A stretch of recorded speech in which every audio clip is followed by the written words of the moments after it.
तो फिर ये छपी, फिर मैंने वाल्मीकि रामायण करी, फिर वो भी 2 वॉल्यूम्स में है, 1200 पेज की, 2400 पेज की एक 2400 पेज A4 साइज में इसमें।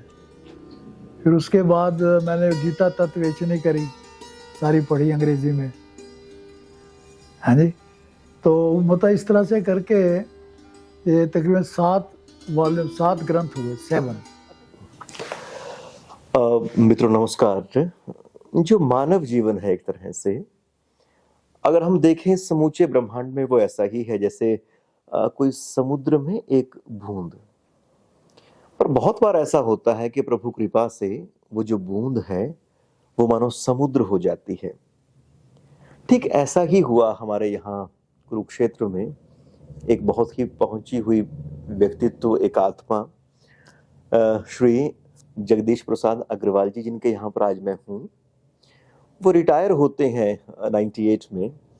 और उसके बाद कुछ ऐसा उनके सामने संकल्प जगता है कि वो गीता प्रेस गोरखपुर की कई सारी किताबें, कई सारे बड़े महत्वपूर्ण और बड़े ग्रंथ, उन ग्रंथों का जो इंग्लिश ट्रांसलेशन था, उनमें जो बहुत सारी त्रुटियां थी, उन त्रुटियों के ऊपर वो काम करने लगते हैं। और काम भी फिर इस तरह से कि करीब 20-21 साल उन्होंने इस काम में लगाए। हर रोज करीब 10 से 11 घंटे वो काम करना, सुबह 3:30-4 बजे उठकर वो काम करना, और काम को काम की तरह से ना करना, ऐसा करना कि जैसे भगवत की महक में बसे हुए काम करना। वो अब इस समूची यात्रा को याद करते हुए कहते हैं कि उन्हें लगता है कि मानो किसी ने हाथ पकड़कर उनसे ये काम करा लिया। ये बहुत ही नायाब तरह का एक तरह से काम हुआ है। आप रिटायर होते हैं, फिर एक्सीडेंट हो जाता है। एक्सीडेंट मेरा बहुत सीवियर एक्सीडेंट था। वो ऐसा एक्सीडेंट था कि उसमें बचना बड़ा मुश्किल था। कोई इमेजिन नहीं कर सकता था कि ये आदमी जिसका एक्सीडेंट हुआ है बच जाएगा, लेकिन बाय ग्रेस ऑफ गॉड मैं बच गया, और बच भी गया, बिल्कुल ठीक हो गया, कोई हैंगओवर नहीं रहा, कोई वो नहीं रहा। तो 1 साल उसमें लग गया, उसमें 1 साल के बाद फिर मैंने ये काम गीता प्रेस के लिए भगवद गीता से शुरू करा। भगवद गीता का मैंने सारा अध्ययन करा, सारा उनकी अमेंडमेंट्स वगैरह जो जो मुझे जस्ती थी वो मैंने करके उनको भेजी। अच्छा, तो आपको ये आइडिया आया कैसे कि ये काम किया जाए? आपने इस काम को पकड़ा कैसे? आपको कब आया ख्याल ये? वो पकड़ने का है, वो ऐसे था कि अंग्रेजी वगैरह तो हम पढ़ते भी थे और काम भी करते थे। और ये जो भगवद गीता मेरे पास थी अंग्रेजी में, तो अंग्रेजी में मैं पढ़ता था, हिंदी में भी पढ़ता था। तो मुझे लगता था कई जगह कि ये फॉल्टी ट्रांसलेशन है, मतलब ठीक नहीं है, ये एक्यूरेट नहीं है, तो इसको करना चाहिए इसको। तो मैंने वो फिर उसको सारे को किया, सारे को करके उसमें 6 महीने जो भी लग गया, टाइम लग गया। अच्छा, जो आपने कहा कि ये 6 महीने उस काम में लगे, तो करीब किस साल आपने ये काम शुरू किया? वो पढ़ने का, स्टडी का वो अलग है काम। 6 महीने तो लिखने का, उसको रियली बनाने का, वो जो उसको पढ़ना, पहले तो आपको एक्वायर नॉलेज भी तो चाहिए ना। आप पढ़ के उसको एक्वायर कर रहे हैं, उसको ध्यान से पढ़ रहे हैं, उसको डीपली पढ़ रहे हैं, देख रहे हैं, फिर उसमें जो आपको अमेंडमेंट सूझती है वो आप नोट करे जा रहे हैं। फिर वो उसके बाद जो 6 महीने, तो उसको बनाने में, पूरा करने में, वहाँ भेजने में, मैं उनको वहाँ क्या भेजूंगा, गीता प्रेस गोरखपुर में, तो वो फिर लगा जी। तो आपने जब ये काम शुरू किया, तो ये कब शुरू किया? मतलब ये मतलब 2000 में समझ लो, 2000 में राइटिंग वर्क, क्योंकि 98 में मैं रिटायर हो गया था, 99 मेरा निकल गया, आधा समझ लो, आधा हाफ।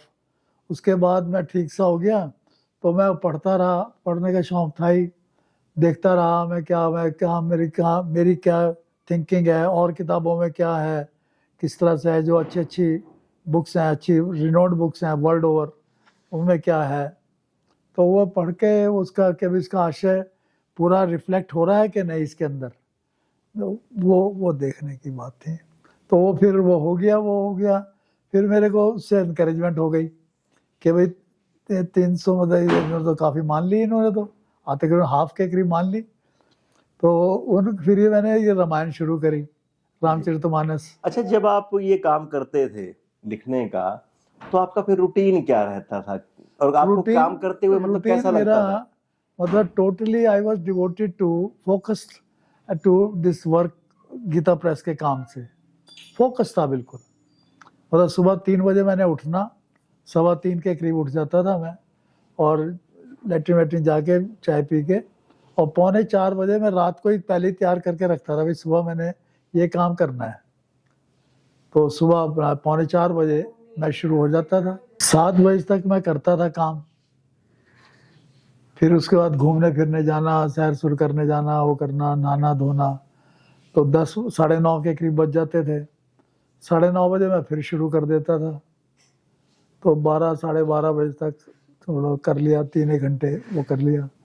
फिर आफ्टरनून में भी थोड़ा मिल ही जाता था टाइम, क्योंकि और तो हमारे कोई बच्चे यहाँ है नहीं, बच्चे बाहर हैं, हम 2 ही हैं। तो हमें सिवाय काम के और कोई था नहीं, कोई एंगेजमेंट हमारी थी नहीं, है ना जी। कोई हमारे आता जाता कोई नहीं खास, कोई ज़्यादा हमारा ऐसा नहीं था लाइफ कि कोई लोग आ रहे हैं, जा रहे हैं, बैठ रहे हैं, गप्पे शप्पे लगा रहे हैं, कुछ नहीं था वो। जी। तो अच्छा तो हो गया इतना जो ये काम आपने शुरू किया, गीता से शुरू किया आपने, तो आपको कौन सी ऐसी मेजर मिस्टेक्स दिखाई दी जो बार बार रिपीट हो रही थी गीता प्रेस के अर्लियर ट्रांसलेशन के संस्करण में? क्या मिस्टेक्स थी जो सबसे ज्यादा लगी आपको? अब ये तो गीता में तो मेरे को याद नहीं है, गीता में तो जितनी अमेंडमेंट्स हुई हैं हो गई। रामायण में ज़रूर है कि जिस तरह मैंने बताया कि उन्होंने वल्गर टर्म यूज़ कर दी इसके लिए, लैंग्वेज के लिए। हाँ जी, अब वो कोई अश्लील थोड़ी कह रहे हैं वो तुलसीदास जी। तुलसीदास जी ये नहीं कह रहे कि मैं अश्लील भाषा में लिख रहा हूँ, वो तो बड़ी रिफाइंड लैंग्वेज में उन्होंने लिखा कि मैं ग्रामीण भाषा में, जन भाषा, ये दिखाता हूँ मैं इनको।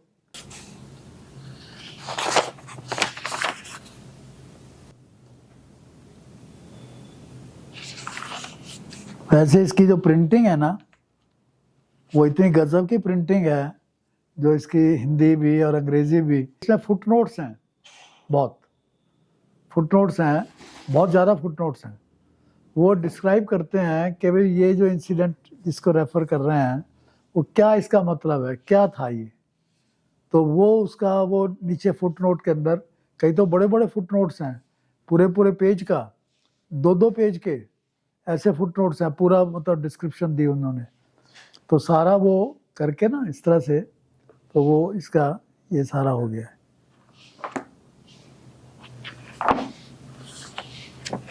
अब इसमें इस तरह था भाई, एक ये वल्गर का तो कर ही दिया, एक उसका था कि सुमरी पवन सुत पावन नामो, अपने बस करी राखे रामो, ये चौपाई है।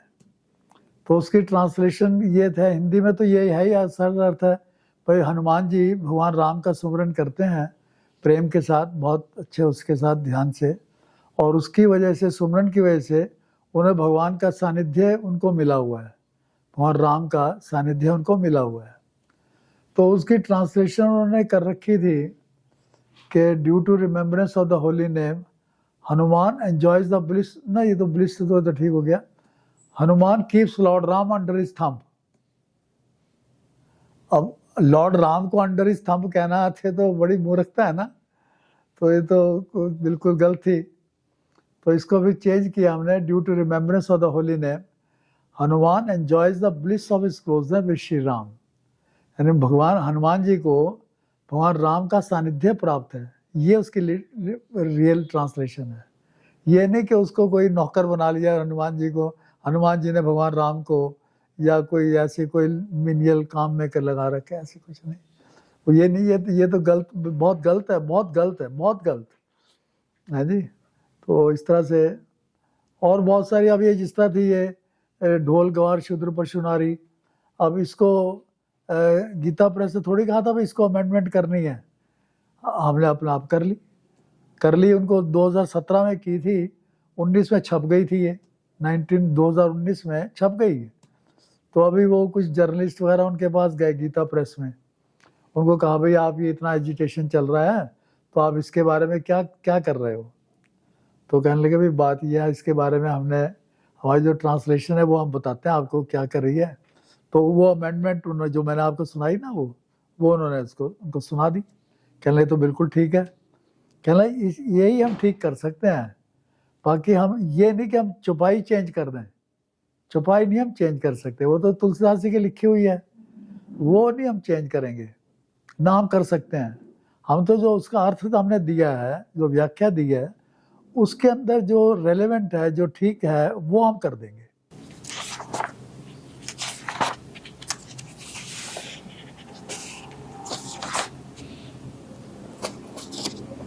ये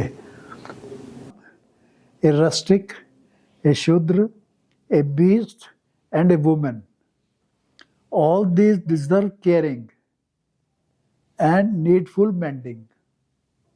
Needful, कहाँ जहाँ ज़रूरत है वहाँ पर मेंडिंग की ज़रूरत है, जहाँ ज़रूरत है वहाँ मेंडिंग होनी है, ये नहीं हर जगह करना है। उस मैंने सितार की तबले की एग्जांपल दी।